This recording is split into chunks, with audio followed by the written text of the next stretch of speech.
In American political history, few figures have generated as much controversy and public fascination as Donald Trump. From a rebellious young man, he gradually built a career in real estate, accumulated wealth, and eventually made his way to the White House. His journey reflects his ambition, his ability to seize opportunities, and the controversies that have consistently followed his name. To understand how Donald Trump built his business empire, we need to go back to the late 19th century.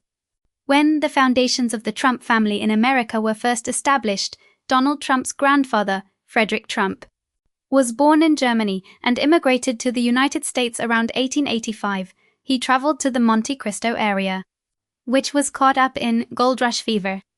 But instead of searching for gold himself, Frederick realized that the people looking for gold represented a lucrative market. He established lodging facilities and provided food, entertainment, and other services for them. When the Yukon gold rush erupted in 1896, Frederick continued to take advantage of every business opportunity. He collected dead horses along the miners' routes and supplied the meat. Then built a hotel and restaurant in Bennett, turning the town into a familiar stop for people seeking their fortunes. The prospectors might never have become wealthy, but the businesses serving them allowed Frederick Trump to accumulate considerable wealth. After a successful period in business, Frederick returned to Germany and married Elizabeth Christ. The couple later came back to the United States and settled in Queens, New York, where Frederick began shifting into real estate. They had a son named Fred Trump.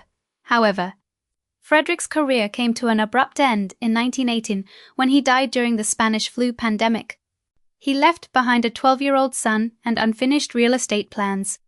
From that moment, a new chapter in the Trump family's history began, despite the collapsing economy. Fred Trump did not give up. He quickly demonstrated strong business instincts through his decisiveness, hard work, and negotiating skills.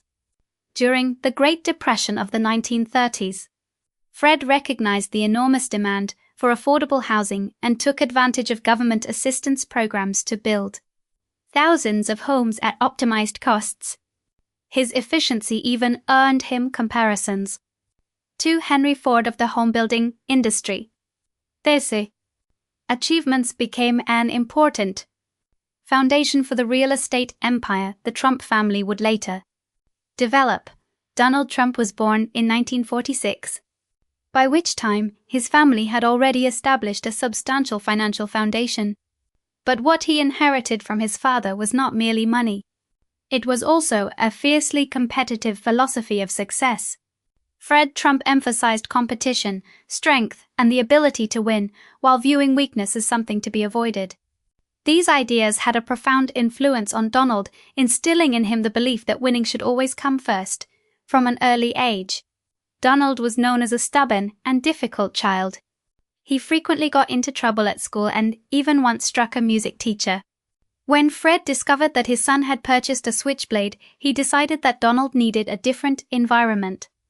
At the age of 13, Donald was sent to the New York Military Academy. Life there was very different from the comfort he had previously known. His family privileges disappeared, replaced by strict discipline, intense competition, and an environment where bullying and conflicts were common. These experiences helped strengthen Donald's tough personality and reinforced his emphasis on strength and his determination never to become the weaker side. Within the military academy, Donald Trump quickly demonstrated his ability to adapt and influence others.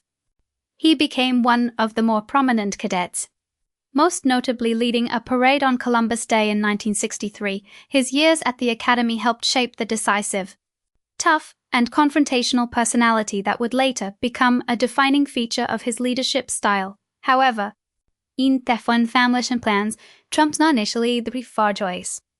His father, Fred Trump, had placed greater hopes in his eldest son, Fred Trump Jr., who was handsome, intelligent, and personable. But Fred Jr. struggled to meet his father's demanding expectations in business. He left the family business to pursue a career as a pilot, but later developed an alcohol addiction and died at the age of 42. His brothers, Tragedy further reinforced Trump's belief that the ability to withstand pressure and remain tough was essential for survival when Trump entered the New York business world in the early 1970s. He had a major advantage thanks to the real estate foundation his father had established in Queens and Brooklyn. Even so, his career immediately encountered serious turbulence. In 1973, the federal government sued the Trump Organization, alleging discrimination in its housing rental practices. Investigative documents alleged that employees had used codes to identify Black applicants and attempted to restrict their access to apartments rather than follow the advice of his legal team. Trump turned to Roy Cohn, a lawyer known for his aggressive and confrontational style. Cohn advised him not to admit wrongdoing, deny the allegations, and launch a counterattack. Trump followed that strategy, even countersuing the government for $100 million. Although that lawsuit ultimately failed, the dispute was eventually settled, although the legal outcome was not entirely favorable to Trump. Cohn's approach had a profound influence on him. Trump learned that when attacked, instead of responding defensively, he could launch a forceful counterattack and take control of the public narrative. This mindset later became a familiar part of Trump's approach to both business and politics: respond quickly, rarely back down, and constantly look for ways to turn a defensive position into an offensive one. In the early 1980s, after unsuccessful attempts in the lower-end real estate market, Donald Trump shifted his focus toward Manhattan's luxury market. Where New York's wealthy and powerful elite were concentrated, the project that marked a major turning point was the Grand Hyatt Hotel. To move the deal forward, Trump employed bold negotiating tactics, presenting indications of support from various partners even though several agreements had not yet been fully finalized. He persuaded the property owner, banks, and government officials that the project had secured the necessary backing. This strategy ultimately paid off in a big way. Trump secured financing and negotiated a 40-year tax abatement agreement with the City of New York, an extraordinary incentive at the time. The Grand Hyatt was completed, paving the way for Trump to move deeper into the luxury real estate market, but he did not stop there. Trump went on to pursue an even more ambitious project, Trump Tower, a skyscraper bearing his own name in the heart of Manhattan. The project faced opposition from city officials and preservation groups, who feared that the 58-story building would alter the character of the surrounding area. At the same time, Trump's relationship with John Cody, a figure with alleged ties to organized crime, also generated controversy.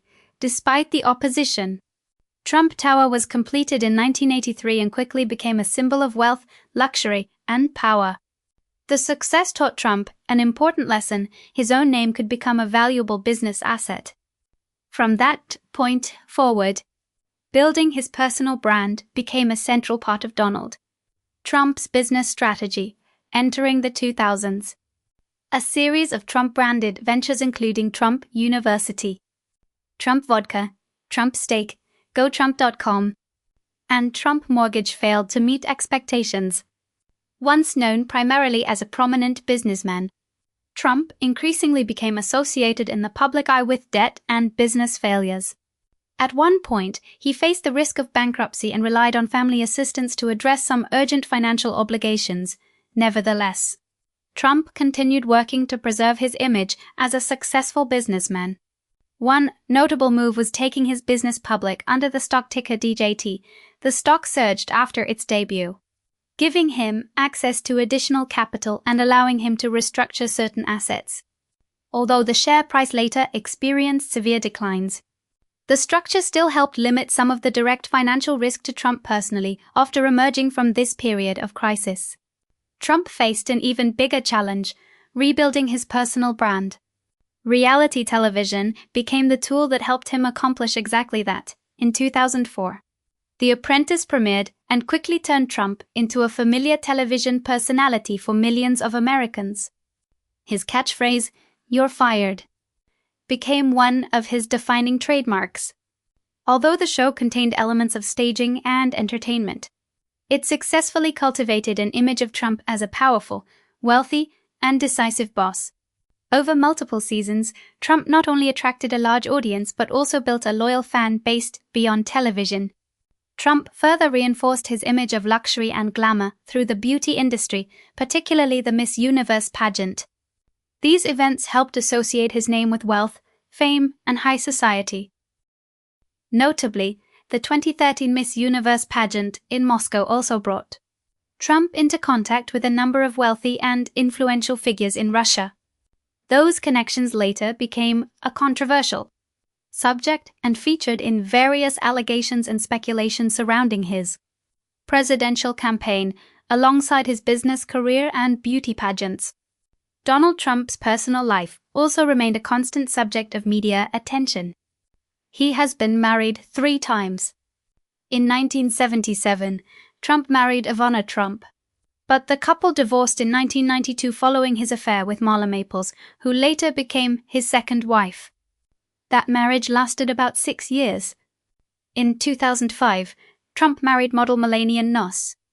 Now known as Melania Trump, his romantic relationships, combined with his image as a famous billionaire, contributed to his unique public appeal. While also generating considerable controversy, entering politics, Trump's political ambitions emerged relatively early. In 2000, he considered running for president under the Reform Party, but eventually withdrew, arguing that the party was too divided and influenced by various extremist groups. However, Trump did not abandon his ambition to enter the White House during Barack Obama's presidency. He repeatedly attracted attention by questioning Obama's place of birth.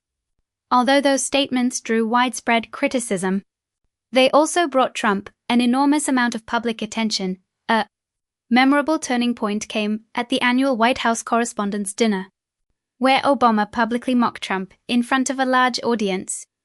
The incident was widely viewed as further strengthening Trump's determination to pursue a political career ahead of the 2016 election.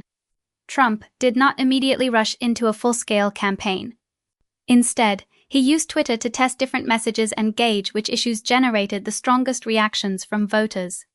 When he officially entered the race under the slogan "Make America Great Again," he focused heavily on immigration, jobs, and other issues that some Americans believed the traditional political establishment had failed to address adequately. His direct and often controversial style made Trump a constant focus of media attention. More importantly, he successfully cultivated the image of a candidate willing to speak for voters who felt that their voices had been ignored. That strategy ultimately helped Trump defeat Hillary Clinton and become President of the United States in 2016, the 2020 defeat 4 years later. Trump faced an entirely different challenge, the COVID-19 pandemic.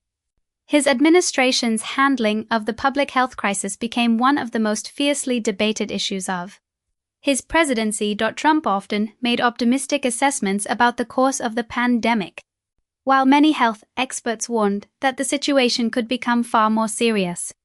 At times, COVID-19 press briefings turned into confrontations with the media rather than focusing entirely on communicating public health guidance. The controversies surrounding the pandemic significantly affected Trump's public image during the election year. Ultimately, he lost the 2020 presidential election to Joe Biden, but defeat at the ballot box was not the final chapter. Trump refused to concede the result, repeatedly claimed that the election had been rigged, and sought to challenge the outcome in several battleground states. He also pressured local officials to reconsider or review the election results. Tensions reached a boiling point on January 6, 2021, when Trump supporters gathered in Washington, D.C., and later stormed the U.S. Capitol, resulting in a serious riot. After the situation was brought under control, Joe Biden was still officially inaugurated as president. While Trump did not attend the transfer of power ceremony, although he left the White House, Trump did not disappear from the political scene. On the contrary, the developments following 2020 showed that his political ambitions remained as strong as ever, laying the groundwork for an unexpected comeback legal scandals and a return to the White House after completing his first term. Donald Trump entered a turbulent period as he faced a series of criminal cases and legal allegations. In Georgia and Washington, D.C., he was indicted in connection with efforts to overturn the results of the 2020 presidential election in civil cases. Trump was also found liable for sexual abuse and defamation involving writer E. Jean Carroll. At the same time, his business empire became entangled in allegations of financial and tax fraud. Most notably, Trump was convicted of falsifying 34 business records in connection with a hush money payment involving Stormy Daniels. Despite facing unprecedented legal troubles, Trump continued to deny the allegations and refused to give up his political ambitions. In 2024, he once again secured the Republican presidential nomination. After surviving 2 assassination attempts, Trump's image as a politician willing to confront adversity became even more prominent. Ultimately, he defeated Democratic candidate Kamala Harris and returned to the White House, creating one of the most remarkable political comebacks in American history. From real estate developer to reality TV star, then president, followed by defeat and an eventual return to power. Trump's journey seems almost like an unbelievable political script, but what will his second term bring? Will the lessons from his first term help Trump handle the economic, social, and geopolitical challenges facing the United States more effectively? The answer will depend on the policies and decisions made in the years ahead. Thank you for watching.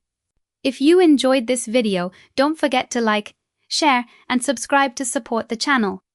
I'm Mr. Khổng. Thanks for watching, and I'll see you in the next video.